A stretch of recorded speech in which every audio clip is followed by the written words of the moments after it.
మీ demands ఏంటి? డిమాండ్లు ఏం లేవమ్మా.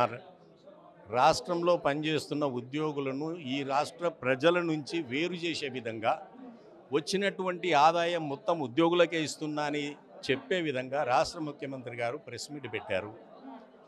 నేను ముఖ్యమంత్రితోటి రిక్వెస్ట్ చేస్తూ ఉన్నాను, దయచేసి మీరు ఈ విధంగా మాట్లాడటం వలన మాకు చెడ్డ పేరు వచ్చే అవకాశం ఉంది. మేము ఈరోజు ఇక్కడ పనిచేస్తున్న ఉద్యోగోపాధ్యాయ కార్మికులు గల్లీ గల్లీకి తిరిగి ఊరుకు తిరిగి ఒక్కొక్క రూపాయి ట్యాక్సులు వసూలు చేస్తేనే కదా మీకు 18,000 కోట్లు వచ్చింది. మరి ఈరోజు ఉద్యోగులు మీకు కాకుండా ఎట్లా పోయారు?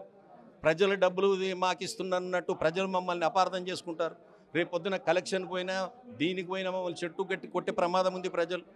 ఈ విధంగా మీరు ప్రజల నుంచి మమ్మల్ని ఎందుకు చులకన చేస్తున్నారు, అవమానిస్తున్నారు? రాష్ట్ర ఆర్థిక పరిస్థితి బాగలేకపోతే మీరు ఉద్యోగ సంఘాలను పిలిచి మాట్లాడండి. కానీ దివాలా తీసింది రాష్ట్రం అని ఏకంగా మీరు పేపర్ స్టేట్మెంట్ ఇవ్వటం వలన ఈ భారతదేశంలో ఏ రాష్ట్రం కూడా మనల్ని నమ్మది. అదే రేవంత్ రెడ్డి గారు ప్రెస్ మీట్ చెప్పారు కదా, అసలు నా దగ్గర అసలు పైసలు లేవు, రాష్ట్రం దగ్గర అప్పుల పాలై ఉంది, కనీసం గుంతలు పూడ్చడానికి కూడా పైసలు లేవు అంటున్నారు. మరి మీరు మీ డిమాండ్స్ ఏ విధంగా తీరుస్తారని మరి అనిపిస్తుంది?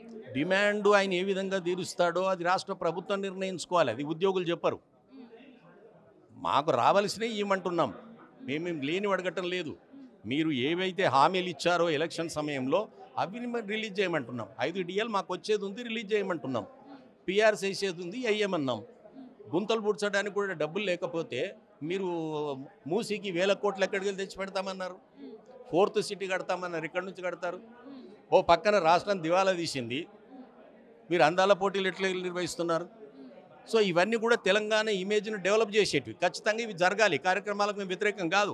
కానీ ఇంట్లో కొడుకుకు పెట్టడానికి రొట్టె ముక్కలేదు, 50 మందికి దావత్ ఇచ్చి నువ్వు బిర్యానీ దావత్ ఇస్తుంటే మేము ఏమనుకోవాలి?